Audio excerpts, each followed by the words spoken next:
Não confunda cansaço com estresse. Cansaço, esforço intenso, te deixa, sem dúvida, com dificuldade. Mas o estresse é ausência de sentido. O que é que te realiza? Gostosa a expressão, porque em português ela não tem o mesmo sentido que tem em inglês. Porque em inglês, vocês sabem, o verbo to realize significa dar-se conta, ter consciência. Eu, Cortella, gosto, e acho que você sem dúvida também, de fazer coisas nas quais eu me reconheça e seja reconhecido. Eu tenho uma profissão, esta profissão que tenho, que é de professor, que permite muita convivência com o reconhecimento. Mas há outras profissões que guardam um certo anonimato. Isto é, a pessoa não é visualizada naquilo que faz. São pessoas que estão no nosso dia a dia, enquanto nós estamos aqui agora, nesta reflexão, que estão cuidando do som, da segurança, da iluminação, cuidando do ar-condicionado, cuidando para que a gente possa sair depois daqui. Estou falando do imediato, a nossa situação. No entanto, eu não tenho dúvida que essas pessoas, elas se sentem absolutamente valorizadas quando elas veem que está tudo em ordem, cheio de graça. Eu vou contar algo que eu gosto de trazer à tona sobre propósito, que aparece no livro meu mais antigo, que eu aprecio muito, chamado Qual é a Tua Obra? Que é um livro sobre gestão, liderança e ética. Aliás, ele é completado, né, por esse outro, porque fazemos o que fazemos. E eu vou lembrar lá algo que aparece com muita força, porque eu fui secretário de Educação da cidade de São Paulo. E quando eu estava na secretaria, como todo secretário, todos os dias eu tinha de visitar escolas da prefeitura. E, portanto, todos os dias eu saía, na época o carro era um Opala, preto de chapa dourada, eu ia à segurança e eu ia visitar alguma escola na cidade, 2, 3 vezes ao dia. O que acontecia quando eu chegava na escola? Estavam lá me esperando. Tinha fita para cortar, bandeirinha. As crianças estavam todas arrumadas e cheirosas no pátio para cantar uma música que eu tenho trauma. De tanto que eu ouvi, que é maravilhosa, que é a Aquarela do Toquinho. Porque cada vez que eu entrava numa escola, estava na moda isso, nos anos 1990, lá estavam elas com a bandeirinha. E é maravilhoso isso. Depois que terminava a apresentação no pátio, eu era levado para a sala de professoras ou professores, e ali havia um lanche com coisas gostosas, quitutes, que eram feitos ou na escola ou levados. E é claro, vocês já viram, aquela mesa cheia de coisas, um monte de professor e professora em volta, aguardando o secretário comer a primeira esfirra. Só quando eu algo pegava que as pessoas se aproximavam, aquela liturgia do cargo. Quem ia comigo todas as vezes que eu ia visitar a escola? Algum assessor ou assessora. Isto é, alguém que já tinha convicção de que aquilo era cheio de graça.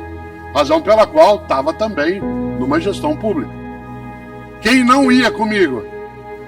Quem levava a máquina no dia a dia. Então, por exemplo, no andar que eu ficava, no andar da secretaria, tinha uma senhora, Dona Maria Real, que no fundo do corredor tinha uma pequena cozinha e ela passava o dia ali fazendo café e levando para o gabinete do secretário, porque muita reunião, muita gente, toda hora ela vinha fazer café. O que Dona Maria achava que ela fazia na Secretaria de Educação? Café. No mesmo andar, no final do corredor, além dessa copinha, onde Dona Maria fazia café, tinha uma máquina de reprodução, aquelas antigas máquinas Xerox grande, e ali ficava um rapaz o dia inteirinho.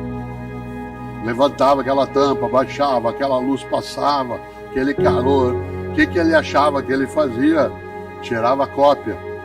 No andar de baixo, sob a sala do meu gabinete, ficava a contabilidade, onde as pessoas passavam o dia fazendo nota de empenho. Um dia eu lembrei de uma coisa que era importante, que eu não tinha notado, que as pessoas não tinham muita clareza do propósito. Quem tinha clareza? Eu, a equipe que estava, que tinha se disposto a entrar num projeto político de atividade pública, mas os outros não necessariamente. E aí eu decidi mudar a lógica e, em vez de, ao visitar escolas, levar comigo quem já estava comigo, quem já tinha clareza do porquê estava fazendo aquilo que fazia, eu decidi levar as pessoas do dia a dia da burocracia. E a primeira delas foi Dona Maria. Eu falei, olha, amanhã, Dona Maria, eu vou visitar uma escola e gostaria que a senhora fosse comigo. Claro que isso precisa cautela para não ser constrangedor. Precisa um preparo, porque o secretário é uma figura acima. De repente, entrar no carro, no banco de trás do Opala, sentar junto comigo. Esses carros antigos, o banco de trás era único, né? E ficar ali joelhinho com o secretário. Precisava preparar. É mais ou menos como algumas famílias que às vezes levam a pessoa que trabalha na tua casa, quando vai almoçar, você vai almoçar fora, você leva a pessoa com você. E ela, que não está habituada a algumas coisas, infelizmente ainda, mas não para sempre, aí você entrega o cardápio para ela e diz, o que você quer comer? Claro que aquilo é um peso imenso. Primeiro que ela não domina o cardápio. Segundo, que não está habituada a escolher. E terceiro, menos ainda, vincular as duas coisas imediatamente, que é o custo. Então, é necessário uma aproximação que não seja demagógica. Então, começar, eu gostaria que a senhora fosse, para a senhora ver um pouco o resultado também do seu trabalho. Aí Dona Maria foi comigo, entrou comigo na escola, foi ver as crianças e depois ela foi para a sala onde estava o lanche. Vocês imaginam? Poder ter o lanche em vez de só servi-lo estando ali, né? Estando comigo. Não era demagogia, era de formação para ela e para mim. Depois, no outro dia, eu levei, o rapaz tirava cópia no fim do corredor. Numa outra vez, o pessoal da área de contabilidade. De repente, o que as pessoas começaram a entender? Que ela não fazia café, ela fazia educação escolar. Que aquilo que ela fazia ajudava a aparecer escola, criança, família, ensino, cuidado, proteção. Que ele não passava o dia só fazendo nota de empenho, que aquilo virava vida e serviço público. Por que eu estou contando essa história? Não é uma autoexaltação, embora possa parecer, não quero me elevar com essa questão, mas é um aprendizado que eu tive de ter para que as pessoas enxergassem com mais nitidez. Por que faziam o que faziam? Vocês não fazem ideia como a capacidade e a qualidade do trabalho ela se elevou no dia a dia, porque de repente, a cada café que ela fazia, ela sabia que o resultado não era só fazer café, era auxiliar uma estrutura que tinha uma finalidade que era mais relevante. Uma pessoa excelente é aquela que faz mais do que obrigação. Quer ver um exemplo? Aqui nesse espaço tem professoras e professores, e também tem professoras de educação infantil, que é uma das áreas mais complicadas da atividade educacional escolar.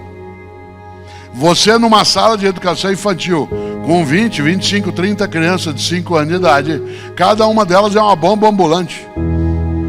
Você vai socorrer essa aqui, a outra sai correndo, você vai pegar a outra, pula o muro, você vai atrás da outra, fura o olho da outra. Você passa o tempo todo assim, em estado de tensão. Aliás, uma parte das famílias notou isso na pandemia. Quando as crianças não indo para a escola, percebeu que educação escolar é uma atividade profissional.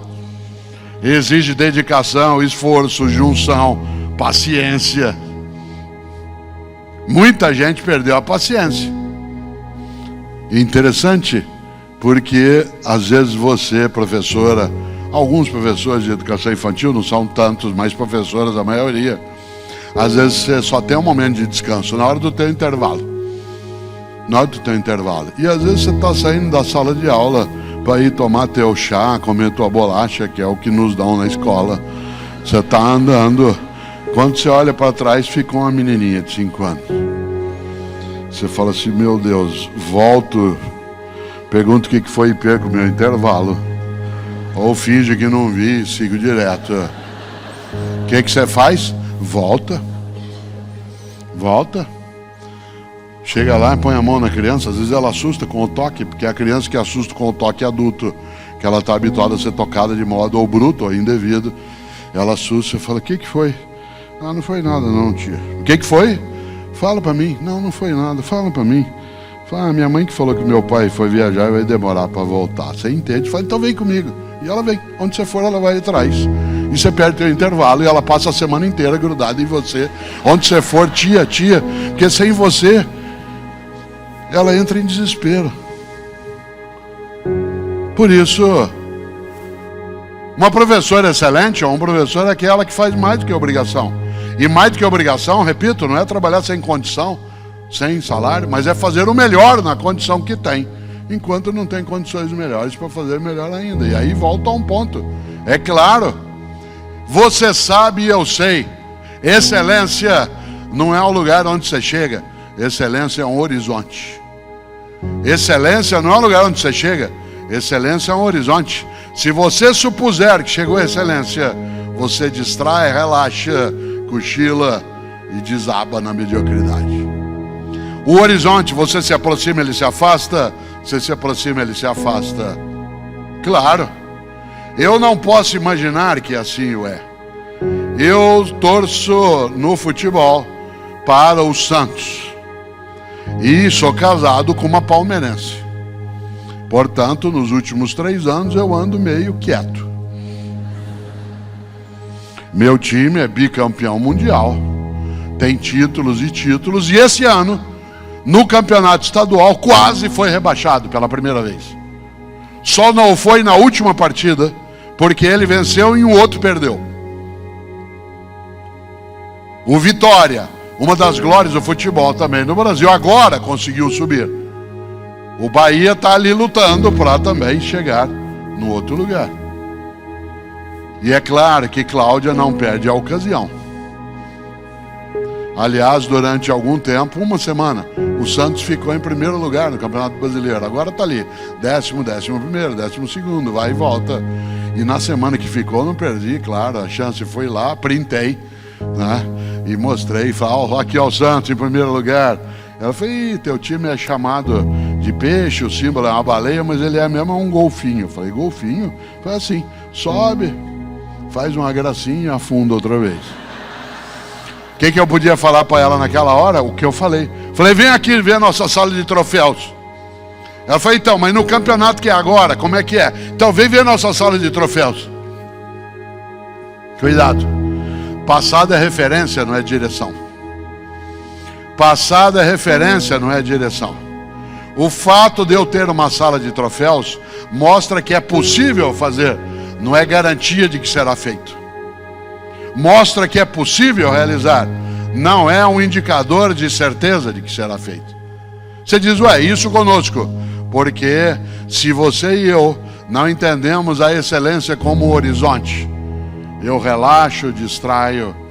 O Pedro, de modo agradavelmente exagerado, disse que eu sou professor de filosofia, talvez, que tem mais seguidores. Se eu achar que isso é suficiente, se eu sentar, relaxar, distrair, achar que já está bom, cuidado, há uma diferença entre autoestima e autoengano. Autoestima é eu ter clareza em relação a quais são as minhas qualidades, quais são as minhas capacidades. Autoengano é eu superestimar essas capacidades. Eu posso até ser alguém que dentro do campo da docência, da filosofia, da escrita, atingir algum êxito, mas isso desaba no momento que eu começar a ser morno. Deus vomitará os mornos. E a mornidade, ela assoma, ela vem até o topo quando a gente cai dentro da mediocridade. E o que é a mediocridade, repito, é quando a gente esquece da ideia central do Goethe, que é: se alguma coisa tem de ser feita, então que ela seja bem feita. E esquece outra coisa na sequência: é preciso enfrentar a preguiça. Preguiça você e eu temos em várias situações, mas quando ela domina, é aquela preguiça de dizer: dá pro gasto, isso é suficiente. A preguiça na religião, a preguiça no casamento, a preguiça na escola, a preguiça na profissão. Cuidado. Quando o mundo religioso, especialmente cristão, colocou a assídia como um pecado capital, no ponto de partida, a preguiça era um grande pecado por supor que haveria ali algum tipo de desmanzelo, de enfraquecimento, de acovardamento em busca da vida salva, no sentido mais amplo da expressão religiosa. E é preciso também que a gente lembre que a preguiça, ela nos vem vez ou outra, mas quando ela é um modo de vida, com ela a gente se habitua. Por isso, há pessoas na vida que, faça qualquer coisa, dizem: o que eu posso fazer? E há pessoas que se apresentam e dizem: o que eu posso fazer? Nesse tempo pandêmico, por vários momentos, eu fui entrevistado. A filosofia, quando momentos de crise, ela vem muito à tona.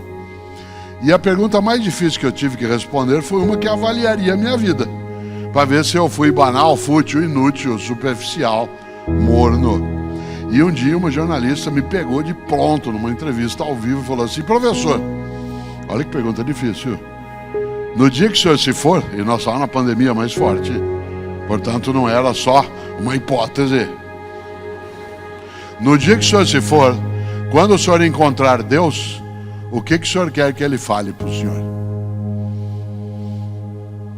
Tem um elogio na pergunta dela, que é supor que é Deus que eu vai encontrar. Dentre tantas possibilidades, seria bom demais. Mas tinha uma questão mais séria por trás, que é, no fundo, como é que eu terei a aferição daquilo que fiz na vida? Não é que alguém tem de aferir fora de mim, mas eu tinha que, na resposta, aferir eu mesmo. Quase eu brinquei com ela, e eu fiquei com vontade de brincar. E eu quase respondi para ela uma coisa que um dia eu caí numa armadilha em Belo Horizonte, num congresso de enfermagem. Eu sabia aquela história e caí assim mesmo, porque era um congresso com 2.000 enfermeiras, e era como esse, não tinha debate. Ao final, na hora que terminou, eu agradeci. Na hora que eu estava saindo, uma enfermeira falou assim: professor, falei: oi, o senhor pode responder uma pergunta antes de ir embora? Eu disse: claro. Ela falou: o que o senhor quer que fale do senhor no teu velório? Eu pensei, fiz uma volta por Platão, Aristóteles, Parmênides, Heráclito, Zenão, Anaxímenes. Falei uns 6 minutos. Enquanto eu falava, eu pensava: vou dar o troco nessa enfermeira, ela vai ver. Enquanto eu falava, depois de uns 6 minutos, eu virei para ela e falei assim: e você? O que você quer que fale de você no teu velório? Ela falou: eu quero que fale assim: nossa, ela está mexendo. Olha que simplicidade. Olha que coisa.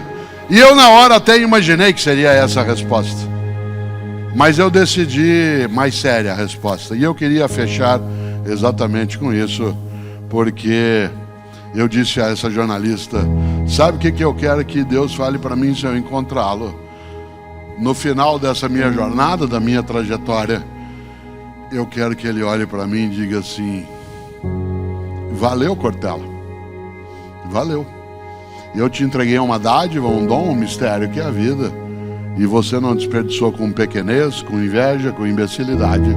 Várias vezes foi pequeno, imbecil, várias vezes foi banal, mas lutou, enfrentou com coragem a preguiça, para fazer da tua trajetória uma coisa em que você fosse capaz de fazer valia da tua vida. Por isso, para cada pessoa, para cada mulher e homem que aqui está agora, para cada um e cada uma de nós aqui, o que eu mais desejo é que você faça o teu melhor na condição que você tem, enquanto você não tem condições melhores para fazer melhor ainda. Sabe para quê? Para quando terminar a jornada, poderem dizer de você e de mim, seja a divindade, seja outra pessoa, que olhe e diga: valeu.